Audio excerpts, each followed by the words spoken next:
हमें ज्वाइन किया है director south Asia human rights watch माहिर बैनुल-अक़वामी क़वानीन सरूप एजाज साहब ने बहुत शुक्रिया आपका, आपने हमें वक्त दिया। बताइए कि सरूप के हुकूमत ने मुशावरत के बाद आलमी अदालत इंसाफ में जाने का फैसला किया। आपके ख्याल में पाकिस्तान को कौन कौन से निकात यहाँ उठाने चाहिए या उठा सकता है, क्या ऑप्शन है हमारे पास?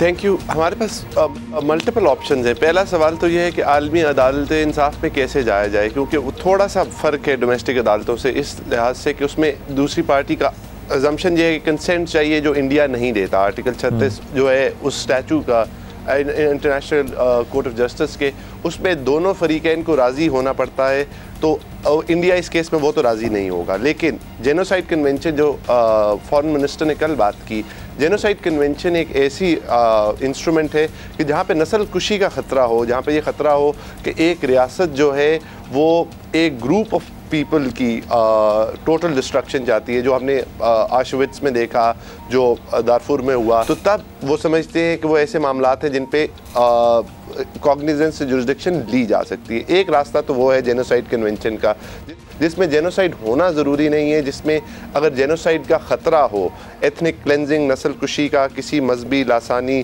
कौमी ग्रुप पे ऐसा एक रियासती जबर का ख़तरा हो, तो वो हो सकता है। एक ऑप्शन वो है। दूसरी ऑप्शन ये है कि हम United Nations general assembly ICJ के पास एक ताकत है कि वो एक एडवाइजरी ओपिनियन दे सकती है, लेकिन वो एडवाइजरी ओपिनियन जो है वो रियासतें नहीं मांग सकती। वो एडवाइजरी ओपिनियन जो है UN के इदारे मांग सकते हैं, यानी कि या यूनाइटेड नेशन सिक्योरिटी काउंसिल या यूनाइटेड नेशंस जनरल असेंबली।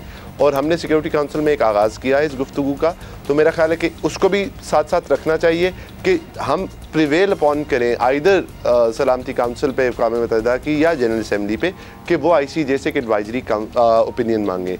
अब ये तो होगी वहाँ जाने की बात। हमारे पास जो चॉइसेस हैं, हमने आगे क्या करना है, वो तो बहुत ठोस और वाइड फील्ड है। देखें इस वक्त जो ह्यूमन राइट्स सिचुएशन है ऑक्यूपाइड मकबूजा कश्मीर में, वो बहुत डायर है। उसकी वो एक लीगल अपार्थाइड है पैलेस्टाइन के मॉडल पे, जो कि straight out of the Israeli handbook है।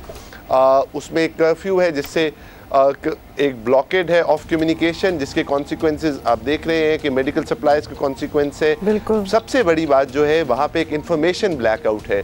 हमें ये नहीं पता कि वहाँ पे कितने लोग गिरफ्तार हो रहे हैं, उन लोगों के साथ क्या सलूक हो रहा है, क्या लोगों को मारा जा रहा है। अगर हम कोई स्टैट्स भी शेयर करना चाहें तो आपको पता है 17वां दिन है, 17th डे है आज, 4000 लोग जो हैं वो ऑलरेडी अरेस्टेड हैं।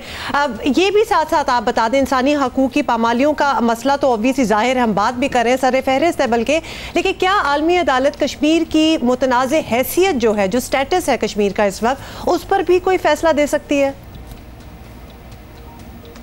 देखिए वो थोड़ा सा कॉम्प्लिकेटेड इसलिए, जैसे मैंने पहले अर्ज़ किया था कि आलमी अदालत की जो लिमिटेशन है अनलाइक डोमेस्टिक अदालतों की, वो ये है कि वो दोनों फरीकैन को कंसेंट देना पड़ता है। उस एक आर्टिकल 36 है ICJ के कानून का, और इंडिया ने हमेशा ये मेंटेन किया है, रिजर्वेशन की है इस पे, और हमारे साथ जो मामलात हैं उस पे वो जुरिसडिक्शन नहीं मानता। तो एक या तो एक स्पेशल ट्रीटी में हो, तो मुतनाज़ा हैसियत जो है उस पे मेरा ख्याल है कि ये चीज़ लिंक्ड है।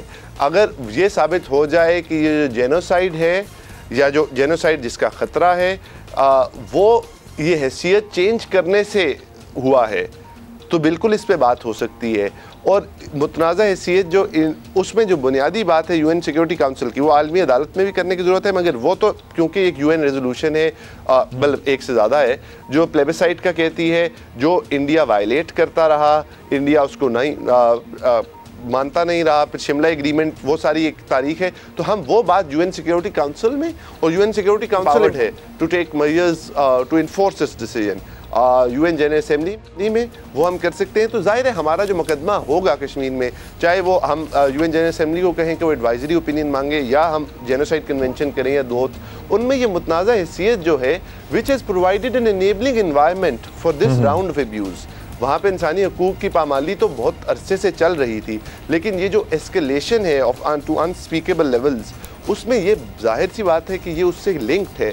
जो इंडिया ने 370 का स्टेटस ख़त्म किया या आर्टिकल 35A ख़त्म किया, उसका ये ताल्लुक़ है कि उसने एक इनेबलिंग एनवायरनमेंट प्रोवाइड किया है। उसको ख़त्म करने की कि जवाज ये था कि मतलब वो उसको जवाज बनाया गया इंसानी हकूक़ की पामाली करने का, और ऑन द फ्लिप साइड क्योंकि वो ख़त्म कर दिया गया तो एक इम्प्यूनिटी है।